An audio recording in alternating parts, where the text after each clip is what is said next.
Top 10 ನ್ಯೂಸ್ಗೆ ಸ್ವಾಗತ. ನಾನು ಅಖಿಲೇಶ್ ದಬೇಕಟ್ಟೆ.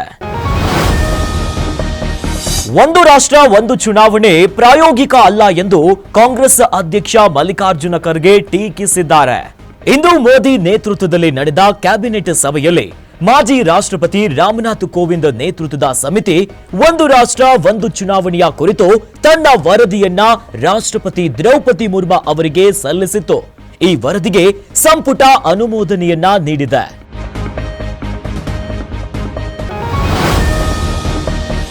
ಒಂದು ರಾಷ್ಟ್ರ ಒಂದು ಚುನಾವಣೆ ಪ್ರಾಯೋಗಿಕ ಅಲ್ಲ ಎಂದು ಕಾಂಗ್ರೆಸ್ ಅಧ್ಯಕ್ಷ ಮಲ್ಲಿಕಾರ್ಜುನ ಖರ್ಗೆ ಟೀಕಿಸಿದ್ದಾರೆ. ಚುನಾವಣೆ ಸಮೀಪಿಸುತ್ತಿರುವಾಗ ನೈಜ ಸಮಸ್ಯೆಗಳಿಂದ ಗಮನ ಬೇರೆಡೆ ಸೆಳೆಯಲು ಬಿಜೆಪಿ ಇಂತಹ ವಿಷಯವನ್ನ ಮುಂದಿಡುತ್ತಿದೆ ಎಂದು ಆರೋಪಿಸಿದ್ದಾರೆ. ಒಂದು ರಾಷ್ಟ್ರ ಒಂದು ಚುನಾವಣೆ ಪ್ರಸ್ತಾಪನೆಗೆ ಕೇಂದ್ರ ಸಚಿವ ಸಂಪುಟ ಬುಧವಾರ ಅನುಮೋದನೆ ನೀಡಿದ ಬೆನ್ನಲ್ಲೇ ರಾಜ್ಯಸಭೆ ವಿಪಕ್ಷ ನಾಯಕ ಮಲ್ಲಿಕಾರ್ಜುನ ಖರ್ಗೆ ಈ ಹೇಳಿಕೆಯನ್ನ ನೀಡಿದ್ದಾರೆ. ये प्रैक्टिकल नहीं है और ये चलने वाला नहीं है. ये सिर्फ चुनाव जब आते कोई ना कोई कुछ मुद्दा नहीं मिल रहा उनको, ऐसी चीजें बात करने के लिए, इश्यू को डाइवर्ट करने के लिए वो बात करते हैं और इसीलिए और पूरे देश के लोग कोई मानने वाले भी नहीं हैं. ನರೇಂದ್ರ ಮೋದಿ ನೇತೃತ್ವದ ಕೇಂದ್ರ ಸರ್ಕಾರ 5 ವರ್ಷ ಪೂರ್ಣ ಮಾಡಲ್ಲ ಅಂತ ಸಿಎಂ ಸಿದ್ದರಾಮಯ್ಯ ಭವಿಷ್ಯ ನುಡಿದಿದ್ದಾರೆ. ಬೆಂಗಳೂರಿನಲ್ಲಿ ಮಾತನಾಡಿದ ಸಿಎಂ ಸಿದ್ದರಾಮಯ್ಯ, ಬಿಜೆಪಿಯವರು ರಾಹುಲ್ ಗಾಂಧಿ ಅವರನ್ನ ರಾಜಕೀಯವಾಗಿ ಮುಗಿಸಲು ಪ್ರಯತ್ನ ಮಾಡ್ತಿದ್ದಾರೆ, ಆದರೆ ಅದು ಅವರಿಂದ ಸಾಧ್ಯವಿಲ್ಲ. ಈ ಬಾರಿ ನಾವು ಕೇಂದ್ರದಲ್ಲಿ 100 ಸ್ಥಾನವನ್ನ ತಲುಪಿದ್ದೇವೆ, ಇನ್ನು ಸ್ವಲ್ಪ ದಿನಗಳಲ್ಲಿ ಸರ್ಕಾರ ರಚನೆ ಮಾಡ್ತೀವಿ ಎಂದು ತಿಳಿಸಿದ್ದಾರೆ. ಯಾಕಂತಂದ್ರೆ ರಾಹುಲ್ ಗಾಂಧಿ ಅವರು ಕಳೆದ ಲೋಕಸಭಾ ಚುನಾವಣೆಯಲ್ಲಿ ಬಿಜೆಪಿಯವರಿಗೆ ಹಿನ್ನಡೆ ಆಯಿತು ಅಲ್ವಾ? ಹಿನ್ನಡೆ ಆಯ್ತಾ ಇಲ್ವಾ? ಅದನ್ನು ಒಪ್ಕೋತೀರಲ್ವಾ?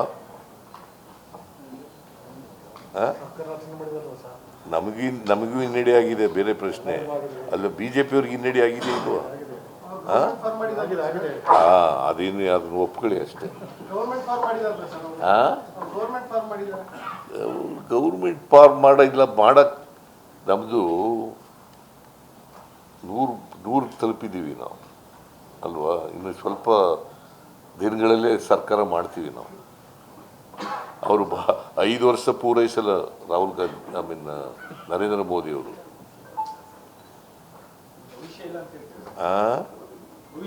ಭವಿಷ್ಯದಲ್ಲಿ ನಂಬಿಕೆ ಇಲ್ಲ ನನಗೆ, ಆದರೂ ಕೂಡ ಹೇಳ್ತಾ ಇದ್ದೀನಿ, ರಾಜಕೀಯ ಬೆಳವಣಿಗೆಗಳ ಆಧಾರದ ಮೇಲೆ ಹೇಳ್ತಾ ಇರೋದು ಇದು.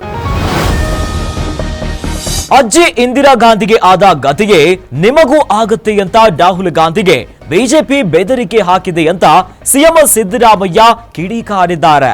ಕೇಂದ್ರದ ರೈಲ್ವೆ ಖಾತೆ ರಾಜ್ಯ ಸಚಿವ ರಾಹುಲ್ ಗಾಂಧಿ ಅವರನ್ನ ಭಯೋತ್ಪಾದಕ ಎಂದು ಕರೆದಿದ್ದಾರೆ. ಈ ರೀತಿ ಜೀವ ಬೆದರಿಕೆಗಳ ಮೂಲಕ ಬಿಜೆಪಿಯ ಕಾರ್ಯಕರ್ತರನ್ನ ಎತ್ತಿ ಕಟ್ಟುವ ಷಡ್ಯಂತ್ರ ನಡೀತಾ ಇದೆ ಅಂತ ಆರೋಪಿಸಿದ್ರು. ಶಿವಸೇನೆಯ ಶಿಂದೆ ಬಣದ ಶಾಸಕ ಸಂಜಯ್ ಗಾಯಕ್ವಾಡ ರಾಹುಲ್ ನಾಲಿಗೆಯನ್ನ ಕತ್ತರಿಸಲು ಕರೆ ನೀಡಿದ್ದಾರೆ. ಇದು ಕೂಡ ಕೊಲೆ ಬೆದರಿಕೆ ಆಗಿದೆ ಎಂದು ವಾಗ್ದಾಳಿ ನಡೆಸಿದ್ರು. ನಾನು ಒತ್ತಾಯ ಏನ್ ಮಾಡ್ತೀನಿ ಅಂತಂದ್ರೆ, ಅವ್ರ ಮೇಲೆ ಕ್ರಿಮಿನಲ್ ಮೊಕದ್ದಮೆಗಳನ್ನು ಹೂಡಿ ಕೂಡಲೇ ಅವ್ರ ಮೇಲೆ ಕಠಿಣವಾದಂಥ ಕ್ರಮ ತಗೋಬೇಕು ಅಂತೇಳಿ ಒತ್ತಾಯ ಮಾಡ್ತೇನೆ. ಮತ್ತೆ ಇದನ್ನ ಇನ್ನು ಮುಂದೆ ರಾಹುಲ್ ಗಾಂಧಿ ಅವರನ್ನ ಮುಗಿಸ್ತೀವಿ ಅಂತ ಏನಾದರೂ ಬಿಜೆಪಿಯವರು ಅನ್ಕೊಂಡಿದ್ರೆ ರಾಜಕೀಯವಾಗಿ, ಅದು ಅವರ ಮೂರ್ಖತನ.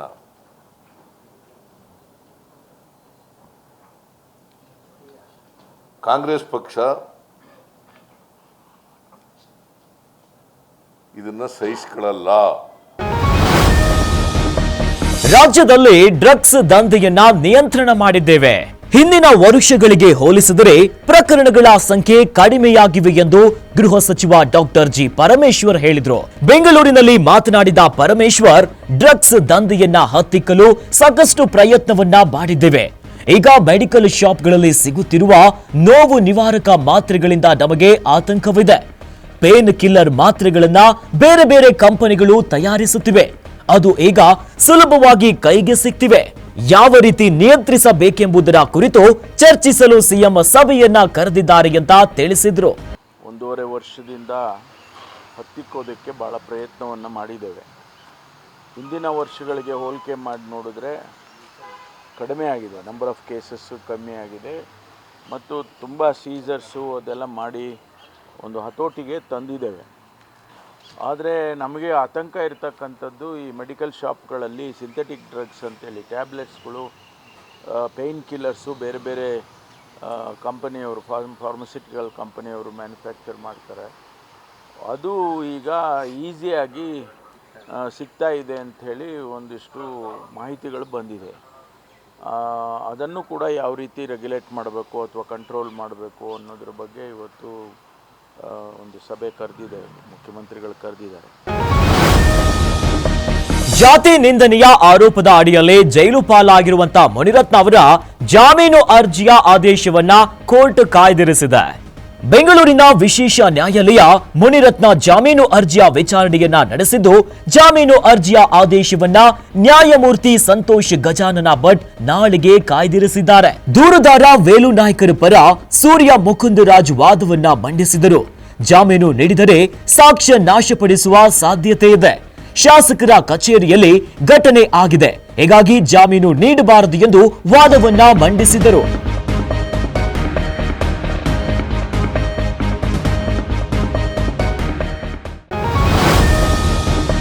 ತಮ್ಮ ಕುರ್ಚಿ ಅಲ್ಲಾಡುತ್ತಿರುವ ಹಿನ್ನೆಲೆಯಲ್ಲಿ ಕಲ್ಯಾಣ ಕರ್ನಾಟಕದಲ್ಲಿ ಸಂಪುಟ ಸಭೆಯ ನಾಟಕ ಮಾಡಿದ್ದಾರೆ ಅಂತ BY ವಿಜಯೇಂದ್ರ ಹೇಳಿದ್ದಾರೆ.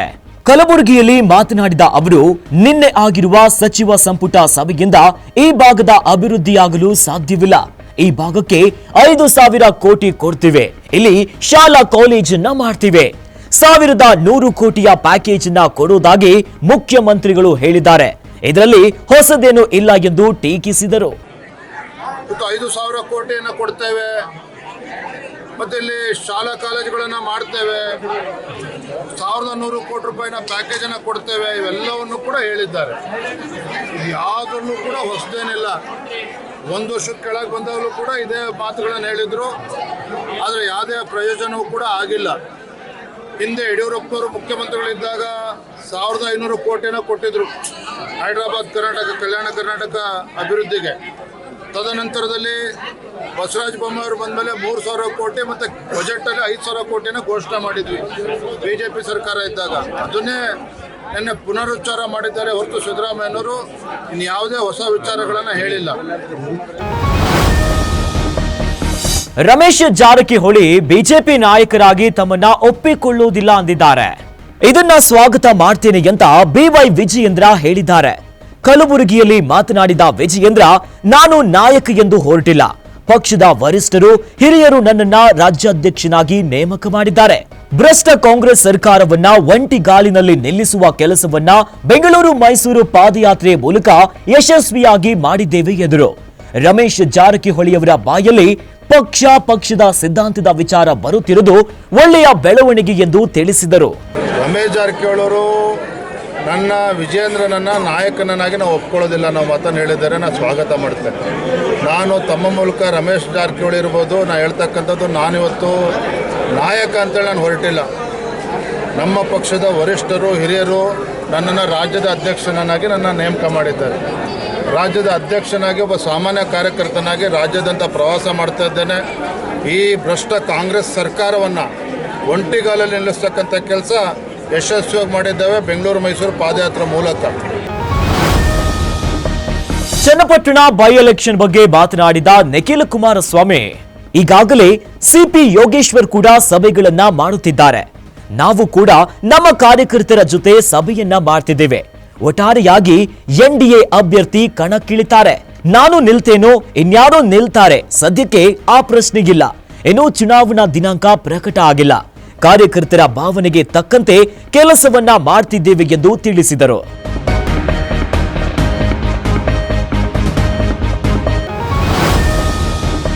HSRP ಅಳವಡಿಸದ ವಾಹನ ಸವಾರರಿಗೆ ಸ್ವಲ್ಪ ರಿಲೀಫ್ ಸಿಕ್ಕಿದೆ. HSRP ನಂಬರ್ ಪ್ಲೇಟ್ ಅಳವಡಿಕೆಗೆ ನವೆಂಬರ್ 20ರವರೆಗೆ ಅವಧಿಯನ್ನ ವಿಸ್ತರಿಸಿ ಹೈಕೋರ್ಟ್ ಆದೇಶವನ್ನ ಹೊರಡಿಸಿದೆ. ನಂಬರ್ ಪ್ಲೇಟ್ ಅಳವಡಿಕೆಗೆ ಕಾಲಾವಕಾಶ ಕೋರಿ ಹಿರಿಯ ವಕೀಲ ದೇವದತ್ತ ಕಾಮತ್ ಅವರು ಹೈಕೋರ್ಟ್ ಅಲ್ಲಿ ಮನವಿಯನ್ನ ಸಲ್ಲಿಸಿದರು. ಮನವಿ ಪರಿಗಣಿಸಿದ ನ್ಯಾಯಾಲಯ ವಿಚಾರಣೆಯನ್ನ ಮುಂದೂಡಿಕೆ ಮಾಡಿದೆ.